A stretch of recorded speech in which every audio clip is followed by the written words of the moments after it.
الحمد للہ رب العالمین والصلاة والسلام علی سید الانبیاء والمرسلین اما بعد فاعوذ باللہ من الشیطان الرجیم بسم اللہ الرحمن الرحیم۔ پڑھیے الصلاة والسلام علیک یا رسول اللہ وعلی آلک واصحابک یا حبیب اللہ۔ الصلاة والسلام علیک یا نبی اللہ وعلی آلک واصحابک یا نور اللہ۔ العقائد والمسائل، یہ کتاب اہل سنت والجماعت کے عقائد کو بیان کرنے میں لکھی گئی ہے۔ اس کتاب میں بطور سوال و جواب اہل سنت کے عقائد بیان کیے گئے ہیں۔ آج ہم اہل سنت کے عقائد میں سے اور اہل سنت کے معاملات میں سے، اہل سنت کے جو معاملات ہیں اس میں سے کچھ پڑھیں گے۔ یعنی آج ہم پڑھیں گے کہ قبر میں گنبد بنانا، قبر کو بوسہ دینا، قبر میں ہاتھ مارنا اور قبر کے پاس تلقین کرنا، یہ ازروب شرعہ جائز ہیں یا ناجائز ہیں؟ جائز ہیں تو کیا ثبوت ہے؟ ناجائز ہیں تو کیوں ناجائز ہیں؟ اس کے بارے میں آج ہم انشاءاللہ پڑھیں گے۔ تو آئیے ہم شروع کرتے ہیں، اور آپ سے عرض ہے کہ آپ ہمارے چینل کو سبسکرائب کریں اور اس ویڈیو کو خوب عام کریں تاکہ لوگوں کا بھلا ہو، لوگ علم دین سے واقف ہوں، علم دین سیکھیں۔ تو آئیے اب ہم شروع کرتے ہیں۔ فصل ما حکم المسح بالقبور وتقبیلها۔ سوال کر رہے ہیں کہ قبر کو مسح کرنے اور اسے بوسہ دینے کا کیا حکم ہے؟ یعنی قبر میں ہاتھ مارنے، ہاتھ مس کرنے اور قبر کو چومنے، قبر کو بوسہ دینے کا کیا حکم ہے؟ جواب: الحکم فی ذالک عند اکثر العلماء مکروہ فقط۔ اس کا حکم اکثر علماء کے نزدیک صرف اور صرف مکروہ ہے۔ وقال بعضهم انہ مباح وجائز للتبرک۔ اور بعض علماء نے فرمایا ہے کہ قبر کو بوسہ دینا اور اسے مس کرنا مباح و جائز ہے برکت حاصل کرنے کے لیے۔ یعنی اگر قبر کو برکت حاصل کرنے کے لیے بوسہ دی جائے یا اس کو مس کیا جائے تو بعض علماء فرماتے ہیں کہ یہ جائز ہے، یہ مباح ہے۔ وَلَمْ يَقُلْ أَحَدٌ بِتَحْرِيمِهَا۔ اور کسی نے بھی اس کے حرام ہونے کا قول نہیں کیا ہے، کسی نے بھی اس کے حرام ہونے کو نہیں کہا ہے۔ مَا الدَّلِيلُ عَلَى جَوَازِ ذَلِكَ۔ اس کے جائز ہونے پر کیا دلیل ہے؟ یعنی قبر کو چومنے اور اسے چھونے کے جائز ہونے پر کیا دلیل ہے؟ جواب: لِأَنَّهُ لَمْ يَرِدْ فِيهِ نَهْيٌ عَنِ الشَّارِعِ۔ اس لیے کہ اس میں، یعنی اس معاملے میں، قبر کو چومنے کے معاملے میں، اسے چھونے کے معاملے میں شارع کی طرف سے نہیں وارد نہیں ہوئی ہے، شارع کی طرف سے روکا نہیں گیا ہے۔ وَلَا قَامَ الدَّلِيلُ عَلَى الْمَنْعِ۔ اور منع پر دلیل بھی قائم نہیں ہے۔ وَقَدْ رُوِيَ أَنَّ بِلَالًا رضی اللہ تعالی عنہ لما زار المصطفیٰ صلی اللہ علیہ وسلم جعل یبکی ویمرغ خدیہ علی قبر الشریف۔ اور روایت کیا گیا ہے کہ حضرت عمر رضی اللہ تعالی عنہ جب نبی مکرم شفیع معظم شاہ بنی آدم صلی اللہ تعالی علیہ وسلم کے قبر مبارک کی زیارت کے لیے آئے، جب انہوں نے نبی پاک صلی اللہ تعالی علیہ وسلم کی قبر کی زیارت کی تو وہ رونے لگے اور اپنے رخسار کو قبر مبارک پر ملنے لگے۔ حضرت بلال کون ہیں؟ ایک صحابی ہیں، جلیل القدر صحابی ہیں، اور حضور پاک نے اپنے صحابی کے بارے میں فرمایا بِأَيِّهِمْ اقْتَدَيْتُمْ اهْتَدَيْتُمْ۔ ان میں سے جس کی بھی تم پیروی کرو گے تم ہدایت پا جاؤ گے، تم کامیاب ہو جاؤ گے۔ تو ایک صحابی جب اپنے چہرے کو نبی پاک صلی اللہ تعالیٰ علیہ وسلم کے قبر پر مل رہا ہے، جب وہاں پہ اپنے چہرے کو مل رہا ہے تو اس سے معلوم کیا ہوا کہ یہ فعل جائز ہے؟ کیوں؟ جس کے عمل سے، جس کی پیروی سے لوگ ہدایت پا جائیں، جس کی اقتداء کریں تو لوگوں کو ہدایت مل جائے، تو بالکل وہ شخص صحیح ہوگا، اور ایسا ہو نہیں سکتا کہ وہ کوئی ناجائز کام کرے یا حرام کام کرے۔ اور تمام صحابی عادل ہیں، ان کے بارے میں یہ کہنا کہ یہ حرام کام میں مرتکب تھے، یہ جائز نہیں ہے، درست نہیں ہے، کیونکہ تمام صحابی تمام کے تمام عادل ہیں۔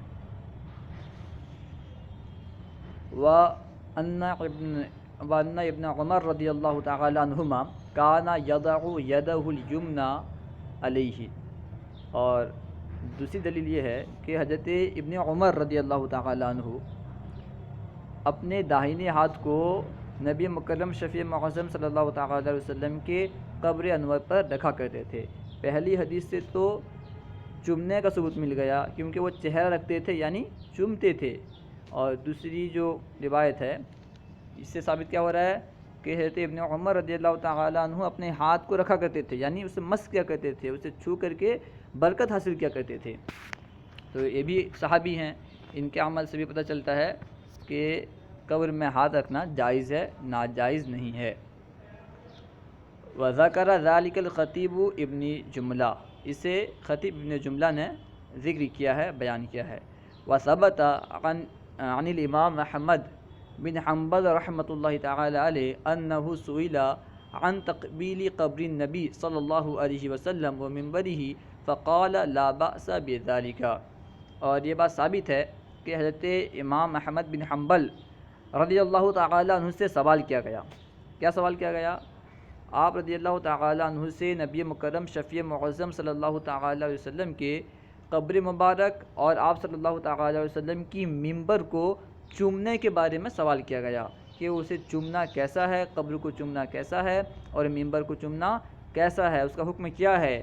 آپ فرماتے ہیں جو کہ ایک امام ہے، فقہ کے ایک امام ہیں، ان کے پیروی کرنے والے بھی پائے جاتے ہیں، 4 فقہ ہیں، 4 فقہا میں سے ایک فقیہ ہیں، ایک مجتہد ہیں، ایک امام ہیں، وہ فرما رہے ہیں لا بأس بذالک، اس میں کوئی حرج نہیں ہے، یعنی نبی پاک کی قبر کو چومنے میں، آپ کے ممبر کو چومنے میں کوئی حرج نہیں ہے۔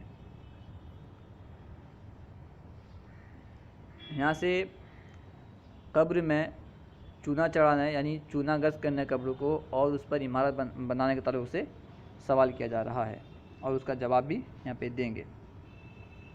نیز قبر کو چومنے کے بارے میں بہت ساری دلائل وغیرہ بیان کیے جاتے ہیں، علماء بیان کرتے ہیں، اسی میں سے جو ایک واقعہ مشہور ہے بیان کیا جاتا ہے، آپ لوگوں نے بھی سنا ہوگا کہ حضور پاک صلی اللہ تعالی علیہ وسلم نے ایک صحابی کو ان کے والدین کی قبر کو بوسہ دینے کا حکم دیا تھا، بہت مشہور ہے۔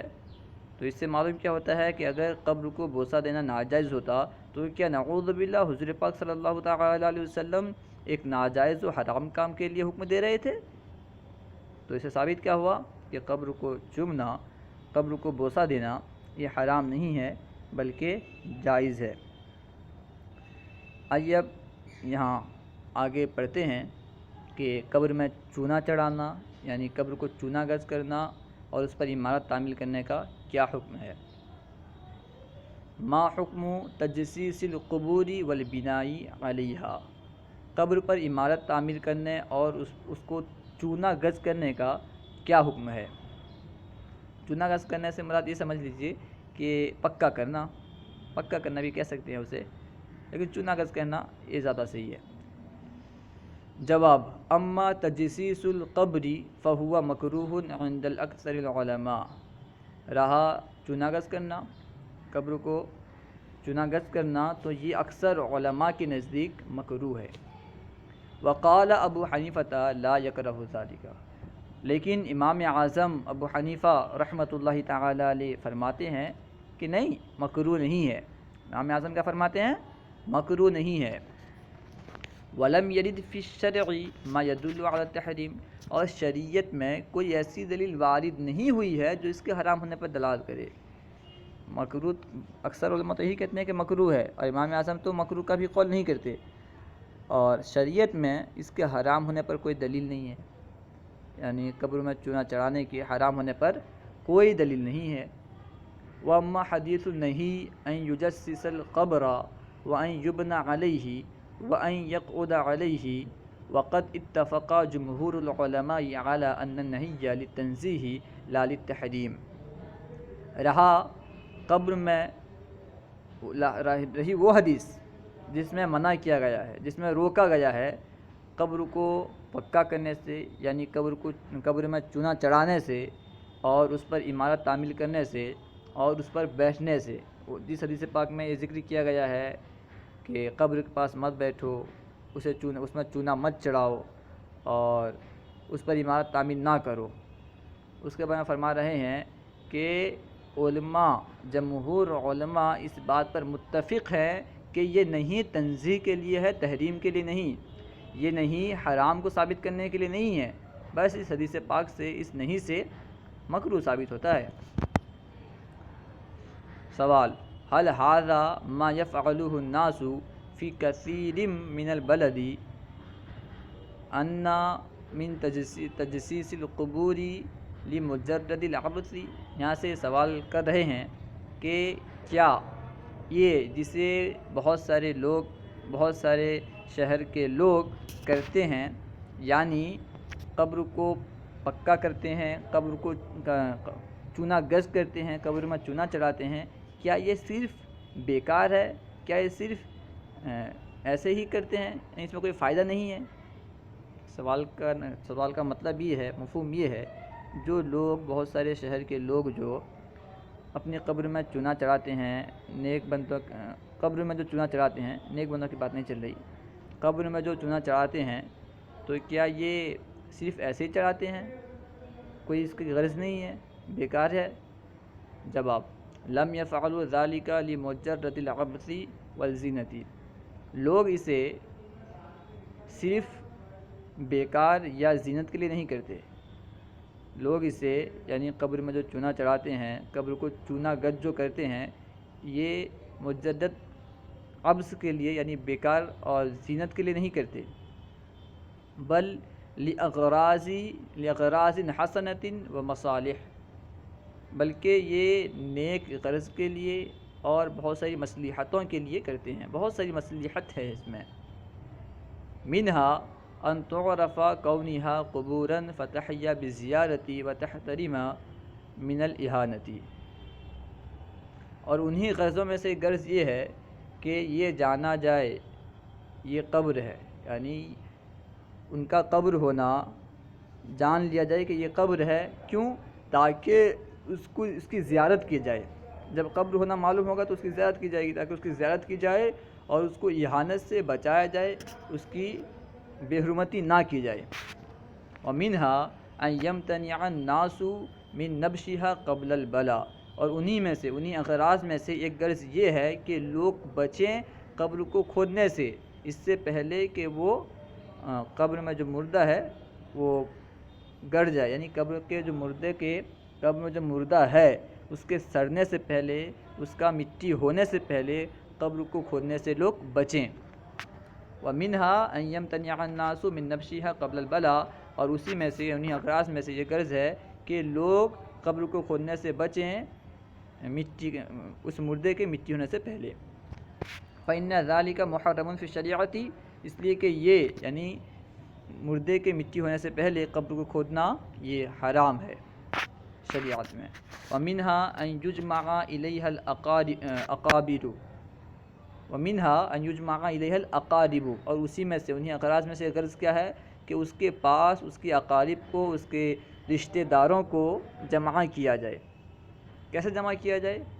یعنی جیسے کوئی شخص مر گیا، اس کا انتقال ہو گیا، اسے دفن کر دیا گیا، اس کے بعد جو اس کے رشتہ داروں میں سے مریں اسے بھی لا کر کے اس کے پہلو میں، اس کے قریب دفن کیا جائے۔ اس طرح کیا ہوگا؟ اس کے قریب، اس کے پاس، اس کے اقارب کو، اس کے قریبی رشتہ داروں کو جمع کیا جائے گا۔ کما ہوا سنہ، جیسا کہ یہ سنت ہے۔ فقد ثبت انہ صلی اللہ علیہ وسلم وضع علی قبر عثمان بن مظعون صخرۃ، تحقیق یہ بات ثابت ہے کہ نبی مکرم شفیع معظم صلی اللہ تعالی علیہ وسلم نے عثمان بن مظعون رضی اللہ تعالی عنہ کے قبر پر ایک پتھر رکھا۔ وقال اعلم علی قبر اخی لی ادفن الیہ من مات من اقاربی، اور حضور پاک نے ارشاد فرمایا میں میرے بھائی کے قبر پر نشانی رکھا، میں نے اپنے بھائی کے قبر پر نشانی رکھا تاکہ میں اس کے پاس دفن کروں جو اس کے رشتہ داروں میں سے فوت ہو، جو اس کے رشتہ داروں میں سے مرے۔ میں اپنے بھائی کے قبر پر نشاندہی کیا، میں نے اپنے بھائی کے قبر پر علامت رکھا تاکہ میں اس کے پاس اس کے قریب دفن کروں جو اس کے قریبی رشتہ داروں میں سے فوت ہو۔ رواہ ابو داؤد و بیہقی، اسے ابو داؤد نے اور بیہقی نے روایت کیا ہے۔ وَأَمَّا الْبِنَاءُ عَلَى الْقُبُورِ، اور یہاں سے عمارت بنانے کے تعلق سے بیان کر رہے ہیں کہ قبر میں عمارت بنانا کیا ہے، جائز ہے ناجائز ہے۔ تو رہا قبر پر عمارت بنانا، فقد ذکر العلماء فی ذلک تفصیلا، اس میں علماء نے تفصیل بیان کیا ہے، قبر میں عمارت بنانا کب جائز ہے، کب ناجائز ہے، کس صورت میں جائز ہونے کی کوئی صورت ہے نہیں ہے، بہت تفصیل بیان کیا ہے۔ ان کان فی ارض مملوکۃ لنفسہ او لغیرہ باذنہ فہو مکروہ، فرما رہے ہیں کہ اگر یہ عمارت اپنی مملوکہ زمین میں ہو، جس زمین کا وہ خود مالک ہے اس زمین میں ہو، یا لغیرہ باذنہ، یا دوسرے کی زمین میں ہو اس کی اجازت سے، زمین دوسرے کی ہے اور وہ اجازت دے دے، دونوں صورتوں میں کیا ہے، مکروہ ہے۔ اپنی زمین میں ہو، اپنی مملوکہ زمین میں ہو، یا دوسرے کی اجازت دی ہوئی زمین میں ہو، تو یہ کیا ہے، مکروہ ہے۔ ولا یحرم سواء کان البناء قبۃ او غیرہا، اور یہ حرام نہیں ہے، برابر ہے چاہے عمارت قبہ ہو یا اس کے علاوہ ہو، یعنی قبر میں عمارت بنانا یہ حرام نہیں ہے، چاہے وہ عمارت قبے کی شکل میں ہو یا کسی اور شکل میں ہو۔ وَإِنْ كَانَ فِي مَقْبَرَةٍ مَوْقُوفَةٍ أَوْ مَصْلَبَةٍ فَهُوَ حَرَامٌ، اور یہاں سے بیان کر رہے ہیں کہ اگر یہ عمارت بنانا موقوفہ قبرستان میں ہو یا راستے میں ہو، فَهُوَ حَرَامٌ، تو یہ حرام ہے، یعنی اگر کوئی وقف کا قبرستان ہے وہاں پہ اگر عمارت بنائی جائے یا راستے میں عمارت بنائی جائے تو یہ حرام ہے، اور حرام کی وجہ کیا ہے آگے بیان کر رہے ہیں۔ وعلت التحریم التحفظ عن الدفن والتزعیق لمقبرۃ لا غیر، بیان کر رہے ہیں تحریم کی علت، حرام ہونے کی علت یہ دفن سے رکاوٹ ہے، کیونکہ اگر ہم عمارت بنا دیتے ہیں وقف کی قبرستان میں یا وقف کی قبرستان میں اگر ہم عمارت بناتے ہیں تو جہاں پہ ہم عمارت بنائیں گے، جتنی جگہ میں ہم عمارت بنائیں گے وہاں پہ کوئی دوسرا شخص دفن نہیں کیا جا سکتا، دوسرے شخص کو وہاں پہ نہیں دفنایا جا سکتا، تو یہ دفن سے جو رکاوٹ ہے یہ علت ہے اس کے حرام ہونے کی، عمارت بنانے کے حرام ہونے کی علت کیا ہے، دفن سے رکاوٹ ہے۔ والتزعیق لمقبرتی، اور قبرستان میں تنگی کرنا ہے، عمارت اگر بنایا جائے تو اس طرح قبرستان میں تنگی پیدا ہو جائے گی، ہر کوئی عمارت بنا لگے تو کیا ہوگا، قبرستان میں جگہ نہیں رہے گی، کچھ ہی دن میں قبرستان پھول ہو جائے گا، تو اس طرح قبرستان میں تنگی پیدا ہو جائے گی، اور یہ تنگی پیدا ہونا یہ کیا ہے، حرام ہونے کی علت ہے، اس کے علاوہ کچھ نہیں، لا غیر، اس کے علاوہ کوئی دوسری چیز نہیں ہے۔ نعم استثنوا قبول الصالحین و ائمہ المسلمین، ہاں علماء نے استثناء کیا ہے نیک بندوں کی قبر کو اور مسلمان کے اماموں کے قبر کو، یعنی جو مسلمان کے امام ہیں، بڑے ائمہ ہیں اور جو نیک بندے ہیں، پرہیزگار بندے ہیں، اللہ کے ولی ہیں، ان کے قبر کو علماء نے مستثنیٰ کیا ہے۔ کیوں؟ فَيَجُوزُ الْبِنَاءُ عَلَيْهَا وَلَوْ فِي مَسْبَلَةٍ، یعنی ان پر علماء اور ولی اور جو مسلمان کے امام ہیں ان کی قبر پر عمارت تعمیر کرنا جائز ہے۔ فیجوز البناء علیہا، تو جائز ہے اس پر عمارت تعمیر کرنا، ولو فی مسبلۃ، اگرچہ یہ راستے میں ہو، یعنی اگر کسی نیک بندے کی قبر، اگر کسی ولی کی قبر راستے میں ہو تب بھی وہاں پہ عمارت قائم کرنا جائز ہے۔ لما فی ذالک من احیاء زیارت المامور بها فی الشرع، اس لیے کہ اس میں زیارت کی ترغیب ہے، زیارت کرنا ہے جس کا شریعت میں حکم دیا گیا ہے۔ یعنی اگر ہم قبر میں عمارت بناتے ہیں تو اس کے ذریعے سے کیا ہوگا، لوگ زیارت کو آئیں گے، یہ فرما رہے ہیں اس لیے کہ اس میں زیارت کرنا ہے اس جس کا حکم شریعت میں دیا گیا ہے، المامور بھی فی الشرع، جس کا حکم شریعت میں دیا گیا ہے، جو شرع میں معمور بھی ہے، ولی تبرکی بہا، اور اس سے تبرک حاصل کرنے کے لیے، برکت حاصل کرنے کے لیے، اگر ہم عمارت بناتے ہیں تو لوگ آئیں گے، اس سے برکت حاصل کریں گے، کیونکہ اللہ کے نیک بندے ہیں، ان سے برکت حاصل کریں گے۔ اگر معلوم ہی نہ ہو، عمارت نہ بنائی جائے اور ان کی قبر کو کوئی پہچان نہ پائیں کہ یہ کسی بہت بڑے بزرگ کی مزار ہے، ان کی قبر ہے، تو کیسے برکت حاصل کریں گے؟ برکت حاصل کرنے کے لیے پہچاننا ضروری ہے، اور جب ہم عمارت بنائیں گے تو وہ جانیں گے کہ یہ اتنے بڑے بزرگ کی قبر ہے، ان کی مزار ہے، تو وہ آئیں گے، زیارت کریں گے اور برکت حاصل کریں گے۔ وَيَنْتَفِعُ الْحَيُّ وَالْمَيِّتُ بِالْقِرَاءَةِ عِنْدَهَا، اور جب زائرین آئیں گے، زیارت کریں گے، تو ظاہر سی بات ہے، آپ بھی دیکھتے ہیں کہ مزارات پہ جب زائرین جاتے ہیں تو وہاں پہ قرآن کی تلاوت کرتے ہیں، قرآن پڑھتے ہیں، تو اس قراءت سے، قرآن پڑھنے سے، فاتحہ پڑھنے سے زندہ اور مردہ دونوں کو فائدہ ملے گا، زندوں کو بھی اور مردوں کو بھی، دونوں کو فائدہ ملے گا۔ يَنْتَفِعُ الْحَيُّ وَالْمَيِّتُ بِالْقِرَاءَةِ عِنْدَهَا، اور زندے مردے فائدہ اٹھائیں گے قرأت سے، وہاں پڑھنے سے ان کے نزدیک۔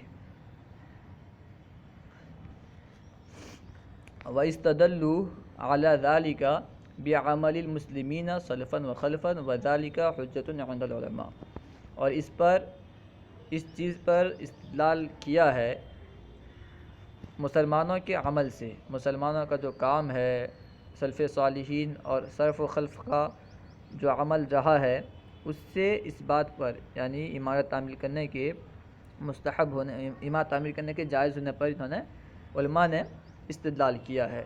وَذَلِكَ حُجَّةٌ عِنْدَ الْعُلَمَاء، اور وہ یعنی سلف صالحین کا اور خلف کا عمل علماء کے نزدیک حجت ہے۔ تو نیز اس کے علاوہ بھی بہت سارے دلائل ہیں، جیسا کہ حضرت عائشہ صدیقہ رضی اللہ تعالی عنہ کے دور میں مدینہ میں قحط سالی واقع ہو گئی تھی، تو لوگوں نے آ کر کے ام المؤمنین حضرت سیدتنا عائشہ صدیقہ رضی اللہ تعالی عنہ کے بارگاہ میں عرض کیا، یا ام المؤمنین، مدینہ میں قحط سالی ہو گئی ہے اور لوگ بیچارے مر رہے ہیں، پانی کے لیے ترس گئے ہیں، آپ دعا فرمائیے، آپ کچھ ترکیب بتائیے۔ تو حضرت عائشہ صدیقہ رضی اللہ تعالی عنہ فرماتی ہیں، جاؤ نبی پاک صلی اللہ تعالی وسلم کی قبر اور آسمان کے درمیان فاصلہ کر دو، ان کے درمیان کوئی چیز حائل نہیں ہونا چاہیے۔ تو لوگ گئے، صحابہ جو تھے اس وقت اور جو تابع وغیرہ تھے سب گئے، اور جا کر کے حضور پاک صلی اللہ تعالی وسلم کے گنبد میں سے ایک کھڑکی نکالی، جو کہ آج بھی موجود ہے۔ آج اگر مدینہ میں آپ غور کریں، دیکھیں تو اوپر کی طرف ایک کھڑکی موجود ہے۔ تو اس سے معلوم کیا ہوا کہ مزار میں عمارت تعمیر کرنا، قبر میں عمارت تعمیر کرنا، اس کے ارد گرد عمارت بنانا، یہ جائز ہے، بلکہ یہ صحابہ کے دور میں، حضرت ام المؤمنین عائشہ صدیقہ رضی اللہ تعالیٰ عنہ کے دور میں بھی ہوا کرتا تھا۔ تبھی تو اگر حضور کے دور میں، اگر عائشہ صدیقہ رضی اللہ تعالیٰ عنہ کے دور میں عمارت نہیں ہوتی تو یہ جو کہا گیا کہ تم نبی پاک صلی اللہ علیہ وسلم کے قبر اور آسمان کے درمیان جو حائل ہے دیوار، اس کو تم نکال دو، وہاں کھڑکی پیدا کر دو، اور صحابہ نے کھڑکی پیدا کی تو بارش ہونے لگی۔ اس سے معلوم کیا ہوا، وہاں پہ اس وقت بھی عمارت قائم تھی، تبھی تو کھڑکی پیدا کی گئی، اور وہ کھڑکی اب تک موجود ہے۔ تو جس کے قبر میں، نبی پاک صلی اللہ تعالی وسلم کے قبر میں جو عمارت بنائی گئی ہے اگر یہ ناجائز ہوتا تو کیا صحابہ برداشت کر لیتے؟ اگر نبی پاک صلی اللہ تعالیٰ علیہ وسلم اسے حرام قرار دیتے کہ آپ کی قبر پر اسے بنانے کو لوگ برداشت کر لیتے؟ ہرگز نہیں، ہرگز نہیں۔ تو اس سے معلوم ہوا کہ عمارت بنانا جائز ہے، جائز ہے، جائز ہے۔ اس کے علاوہ اور بھی دلیل ہے، جیسا کہ ابن شیبہ اپنی کتاب تاریخ المدینہ میں بیان فرماتے ہیں، وہ روایت بیان کرتے ہیں، پورا سند بیان کرتے ہیں اور فرماتے ہیں آخر میں کہ عقیل بن ابو طالب رضی اللہ تعالیٰ عنہ یہ اپنے گھر میں کنواں کھود رہے تھے۔ کنواں کھودنے کے درمیان ایک پتھر نمودار ہوا، اس پتھر میں لکھا ہوا تھا قبر امی حبیبہ، یعنی یہ ام حبیبہ رضی اللہ تعالیٰ عنہا کی قبر ہے، جو کہ جوزائے نبی تھے، نبی پاک صلی اللہ تعالیٰ علیہ وسلم کی وہ بیوی تھے، جوزہ تھے۔ تو حضرت عقیل بن ابی طالب رضی اللہ تعالیٰ عنہ فوراً اس کنویں کو بند کرتے ہیں، اس کھودنے کو بند کرتے ہیں اور اس کے اوپر ایک گھر تعمیر کرتے ہیں، عمارت بنا دیتے ہیں۔ اس میں الفاظ اس طرح کے ہیں، وَبَنَا عَلَيْهَا بَيْتًا، لفظ بیت استعمال کیا ہے مصنف نے، اور اس پر انہوں نے ایک بیت بنا دیا، ایک گھر بنا دیا۔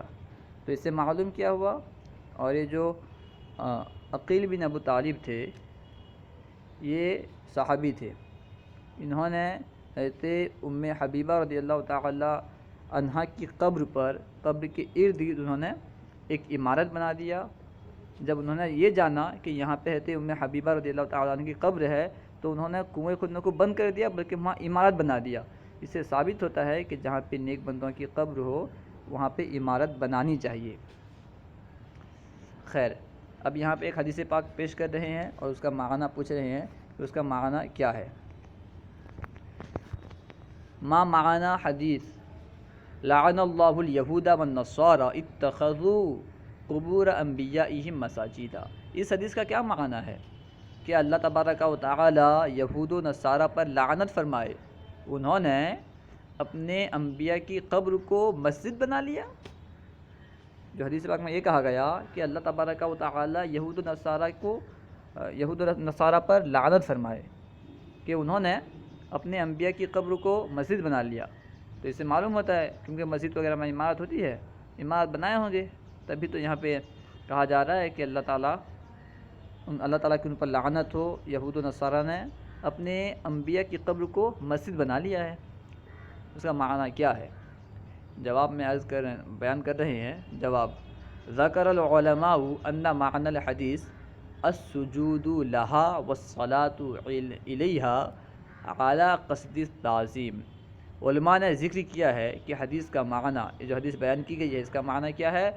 اس کے لیے سجدہ کرنا، قبر کے لیے سجدہ کرنا اور اس کی طرف نماز پڑھنا ہے تعظیم کی نیت سے، تعظیم کے قصد سے، تعظیم کے ارادے سے قبر کی طرف سجدہ کرنا اور اس کی طرف منہ کر کے نماز پڑھنا ہے۔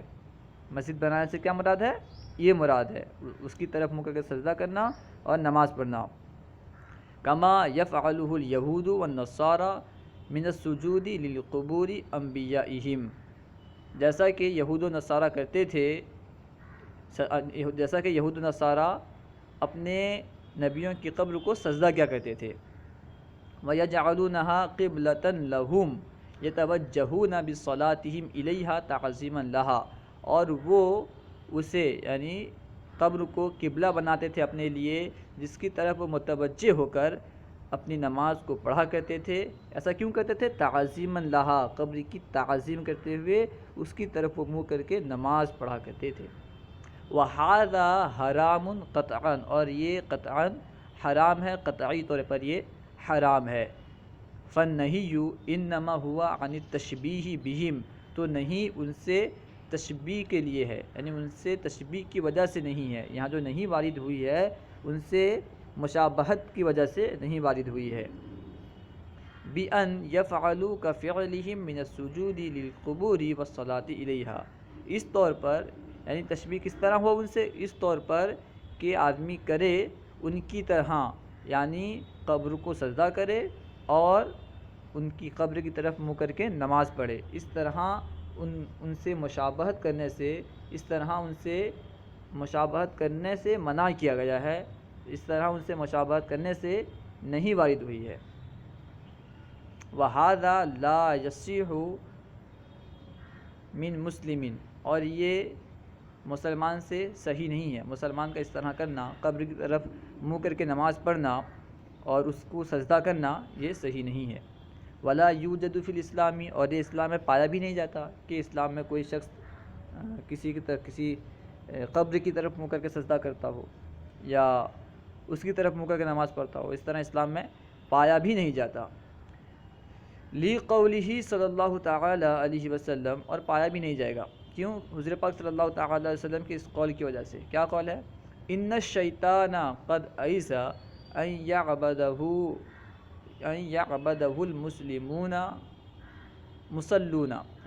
المصلون ولکن فی التحریش بینہم۔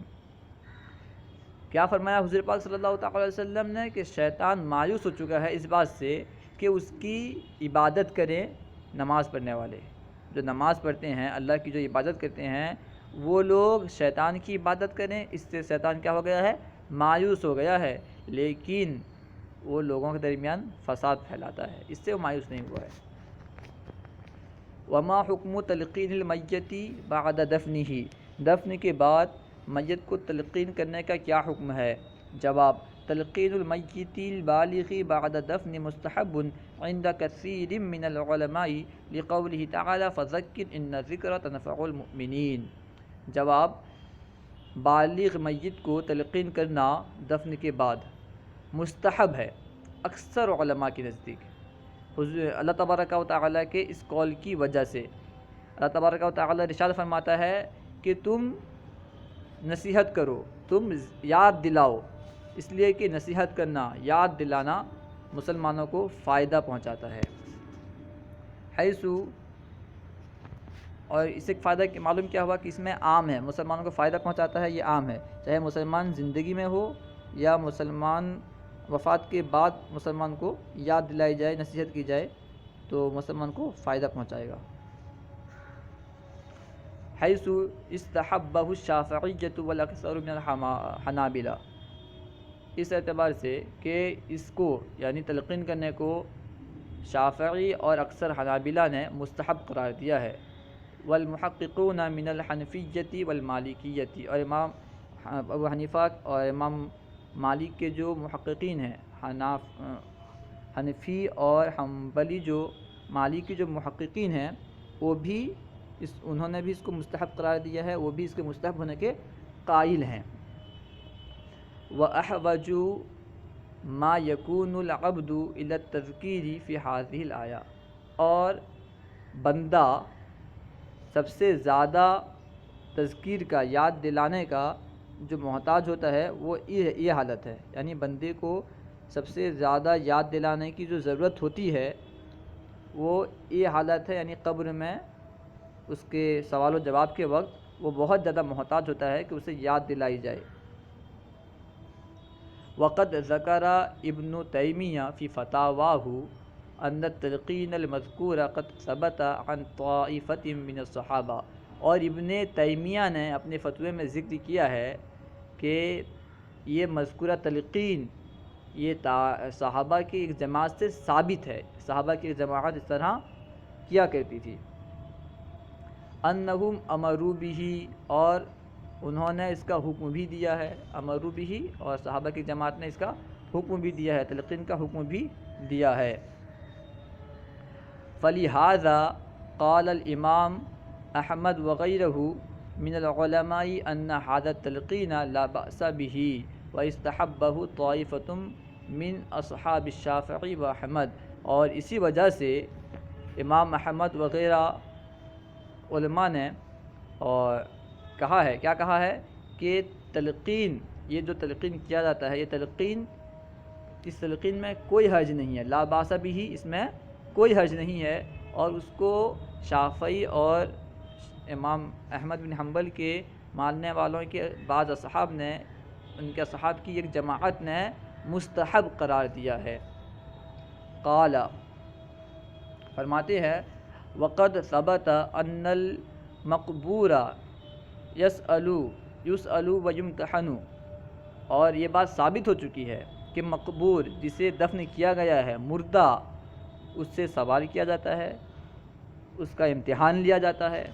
وَأَنَّهُ يُؤْمَرُ بِالدُّعَاءِ لَهُ، اور اس سے حکم دیا جاتا ہے اس کے لیے دعا کرنے کا، یعنی اور حکم دیا جاتا ہے اس کے لیے دعا کرنے کا، کہ اس کے لیے دعا کی جائے، اس کا حکم دیا جاتا ہے۔ فَلِهَذَا قِيلَ أَنَّ التَّلْقِينَ يَنْفَعُهُ، اسی وجہ سے کہا گیا ہے کہ تلقین اسے نفع پہنچائے گی۔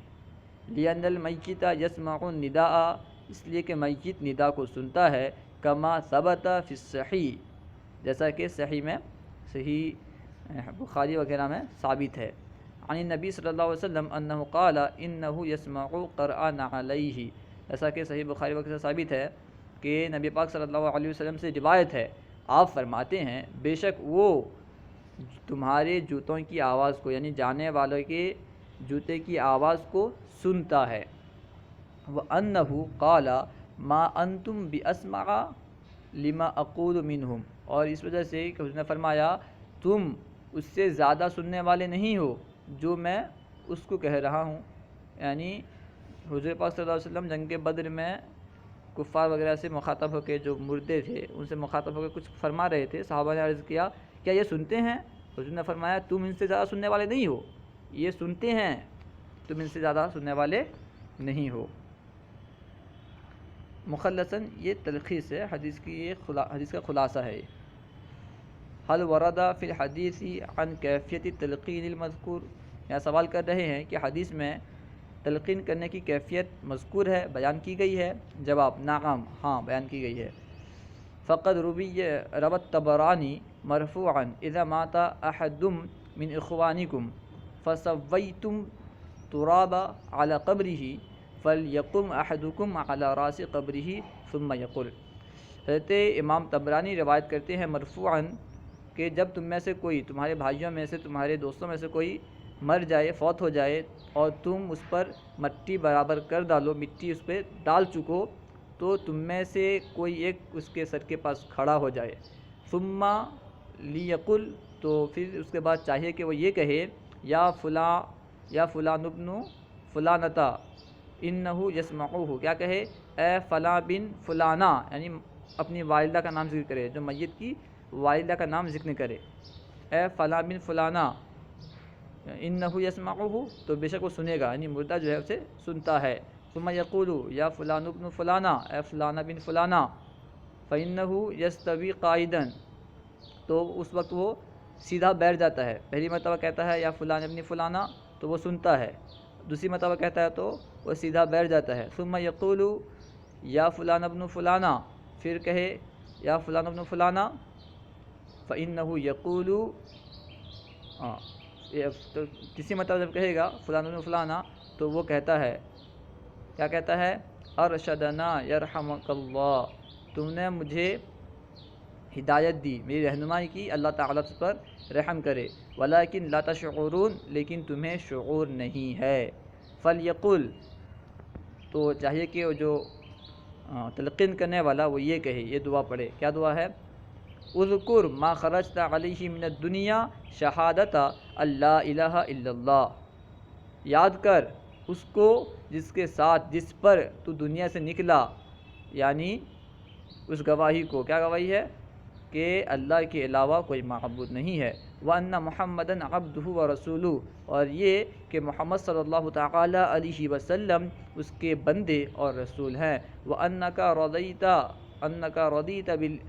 بِاللَّهِ رَبًّا وَبِالْإِسْلَامِ دِينًا وَبِمُحَمَّدٍ نَبِيًّا، اور تو راضی تھا اس بات پر کہ اللہ تیرا رب ہے، اللہ رب ہے اور اسلام دین ہے اور محمد صلی اللہ علیہ وسلم نبی ہیں، یعنی تو اللہ کے رب ہونے، اسلام کے دین ہونے اور محمد صلی اللہ تعالیٰ علیہ وسلم کے نبی ہونے پر راضی تھا، وبالقرآن امامہ، اور قرآن کے امام ہونے پر راضی تھا۔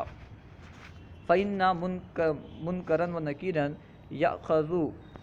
يَأْخُذُ كُلَّ وَاحِدٍ مِّنْهُمَا بِيَدِ صَاحِبِهِ، تو بے شک منکر نکیر میں سے ہر ایک دوسرے کے ہاتھ کو پکڑتا ہے، وَيَقُولُ اور کہتا ہے انطلق بنا چلیے ہم چلتے ہیں، ما یقعدنا ما بھی قعودنا عند من لقنا حجتہ، فرماتے ہیں کہ ہم اس کے پاس کیوں بیٹھیں، ما بھی قعودنا ہمارا اس کے پاس بیٹھنا کیا ہے، یعنی ہم اس کے پاس کیوں بیٹھیں جس کو حجت سکھا دی گئی، جس کو حجت تلقین کر دی گئی، یعنی دلیل جس کو سکھا دی گئی، جس کو دلیل بتا دی گئی، حجت جس کو سکھا دی گئی، اس کے پاس ہمارا بیٹھنا کیا فائدہ ہے۔ وقال رجل ایک شخص نے عرض کیا حضور پاک کی بارگاہ میں، یا رسول اللہ فإن لم یعرف امہ، اگر اس کی ماں معروف نہ ہو، یعنی اگر اس کی ماں کون ہے یہ معلوم نہ ہو، قال تو حضور پاک نے ارشاد فرمایا فینسبہ الی امہ حوا، تو اس کی نسبت کریں یا اس کی نسبت کی جائے اس کی ماں حضرت حوا کی طرف، ویقول اور کہے یا فلان ابن حوا، اے فلانا حوا کا بیٹا، اے فلانا بن حوا، اس طرح کہا جائے۔ صلو علی الحبیب صلی اللہ تعالی علی محمد۔ ہمارے چینل کو سبسکرائب کریں اور اس ویڈیو کو خوب عام کریں۔